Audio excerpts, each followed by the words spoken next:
about God, I get emotional.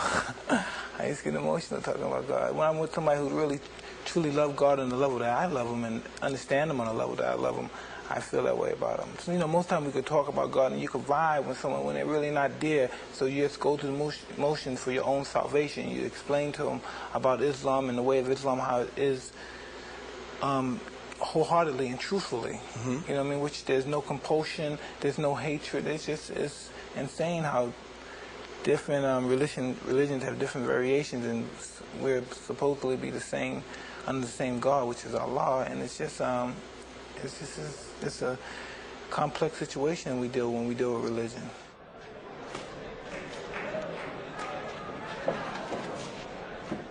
His salvation, His understanding, He's lightened me. You know what I mean? Before I became a Muslim, I've known Muslims all my life. You know what I mean? But I never had any inclination of becoming a Muslim because I didn't think their conduct was. I thought it was all hypocritical. But then when you run into people, individuality allows people to act certain ways, and certain people conduct themselves in other ways, and certain people conduct themselves in ways that are different from that. And I was just saying, a Muslim is just your conduct. And when you conduct yourself Islamically, and only God can judge you, basically. You know what I mean? Men judges men's action, God judges your heart.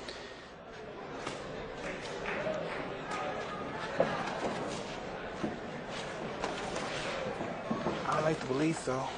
I like to believe I'm a better individual now. You know what I mean? Every now and then I go off the handle and I may curse someone out or be upset. But you know, I keep my salvation with Allah. I try to get on my prayers, and I should pray more than I do. And instead of I pray like probably 3 to 4 times, I should pray the whole 5 times. And I just try. You know what I mean? See, you know, it's interesting, Mike. You've become conservative over the years. I heard you talking about welfare is a bad thing. Private schools may be a good thing. You know, you're concerned about the welfare of your kids. You're concerned about violence. Not that that's a conservative posture, but you've become, in your older age, 31, soon to be, you've become a guy who's become a fairly suspicious and suspect person about the world around you. You know, you have to, because you know, when you think about when people say, well, I want my kid to grow up like me, we're lucky. I'm lucky.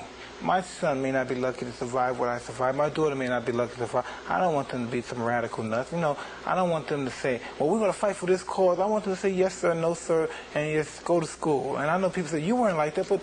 You weren't like that. I know, but they may not be lucky and be out there in the streets hustling. You know, I'm just so happy that they're in the situation financially, and they got a good... Listen, they got a father that cares about them, and they got a mother who's bright and intelligent and knows all... the proper way of taking care of children. And what did I have? I had a mother who was an alcoholic, and I had the father who was a pimp, a hustler in the streets. You know what I mean? I don't know if that's going to make them a better person than I am, but hopefully from their situation they get a better life than I had. You used to tell me your dream was to be the champ and to be the greatest champ. Well, I'm talking about big dreams, like after fighting's over, the hell with the world. I have to live your life, raise your kids. But I don't got no big dreams like I'm going to do this and I'm going to do this and I'm going to be somebody important and outraged. Nah, man. Me being champ or me being a fighter is just being one of the guys. You know, that's not nothing serious. People take it more serious than it really is. Life is taken too serious. Life is sometimes, over-exaggerated, I think, sometimes. You told USA Today last week that the biggest mistake you've made in your life was to get involved in boxing in the first place. That's hard for me to believe. Now, all the great things that have happened for you, I mean, there's been a lot of bad things. More bad than good. But not because of the sport of boxing, not because of what you did in the ring. No, listen, boxing exposed me to other people in boxing exposed me. The only reason that other people took pot shots at me because people in boxing did it. When they saw people in boxing, the writers take pot shots, write books, try to get off and exploit me. And inadvertently, they felt that it was okay, they can do it too. So everybody just took shots at me. That's how come a guy like me, what chance do I have? I have no chance in this country. I can never have started a good life, a healthy life in this country. Because it's widespread that I'm just a bad apple. Do you have more regrets than you have dreams? Yes. I mean, I'm just happy one fight at a time. You know what I mean? I'm not racing to grab no title. It's one fight at a time and establish my livelihood.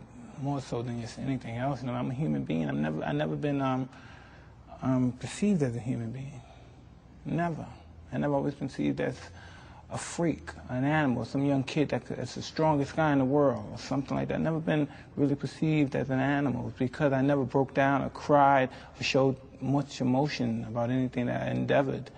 And so I never really been perceived as like a human. Because when people speak of me, they don't speak of me as somebody with feelings or emotions, anything. You got 4 kids, 5? 4. 4 kids. 4 kids, including a brand new baby. Yeah. 4 kids, brand new baby. What should they think of their daddy? That's important, what they think of. No one else. It's not important what anyone, it's important what your kids think, what your wife think. What should they think of you? I don't know, they should, they all have different, my wife is too different. I really don't know my wife that well, understand her. And I'm sure she doesn't understand me because I'm so wishy-washy sometimes. But and some people, that's their main objective, to sit down, to study their mate, and to know their every move for they can. I don't really care. Either you're with me or you're not. What do your kids talk to you about? What do you think? It's love. It's all about love. It's all about kisses, loves, taking them to Jeepers and taking them to little restaurants, feeding them, helping them with homework. You're just the daddy to them. Yeah, it's real simple. You would hope that they would someday get all the information and still admire you as their father. Because? Listen, I don't know about all that stuff, if they're going to admire me or anything. But I know they're going to have the chance to be a good person. They're going to have all the opportunities. You know what I mean? So they're going to make a choice whether they're going to be a bum or a good person. They're going to have the resources. You don't feel you're in financial straits. You don't feel like... Me? I'm That's asking. my biggest problem. I got too much money. It comes too quick. That's my biggest problem. I wish I had money problems like... Well, we hear all these rumors, oh, he's got to fight because he needs the $50 million, and that the government's got $30 million on the houses. Listen, can I tell you something? How much, if I owe people $20 million, how many times I have to throw my right hand to get $20 million? The reality, how many times I have to throw it? Are you saying that you're just a mercenary now for the money? I don't know. There was a time, Mike, when you fought because you loved it. You wanted the title. The money was great, but it really wasn't the motivator. Well, I didn't have 4 kids and a wife. You know, I didn't have those responsibilities then. So I could just fight one day after fight, go grab a girl, then just, come on, let's go to Bahamas for 2 weeks and just hang out. Then if I get tired, I say, well, you go back home and then call somebody. No, you can't do those. What's it like to go to a sheriff's office and to have to register as a sex offender? I don't know. It's just no. Did it feel demeaning to you? No, I have no. I don't get embarrassed. I have no dignity in that perspective.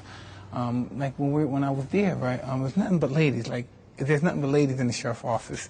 So the lady said, well, what did you get convicted for to be here? Well, I said rape, and I said real loud. And my friend said, no. He said, sexual assault. And the lady started laughing. That's rape. They said I raped somebody. You know what I mean? But after the all ladies came, hugged me, kissed me, I signed the autograph. Because anybody that's a sophisticated adult and they seen the situation that happened, they know that's bullshit. You know what I mean? But you didn't rape her. Listen, we're not going to go. I don't want to touch it too much, but it's so much bullshit. Yeah, I raped her. Give me a break, okay? Remember Raging Bull, the movie? Yes. There's that scene where Jake LaMotta, I think it really did happen, but it was in the movie. Robert De Niro, as Jake LaMotta, starts banging his head against the wall. Why? When he was in prison, right? Yeah.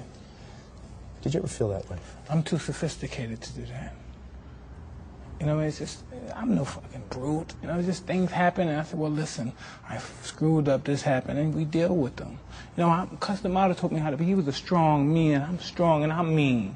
And there's nothing that could break my spirit from that perspective. Nothing's going to make me get on there. I'm never going to get on my knees to no one.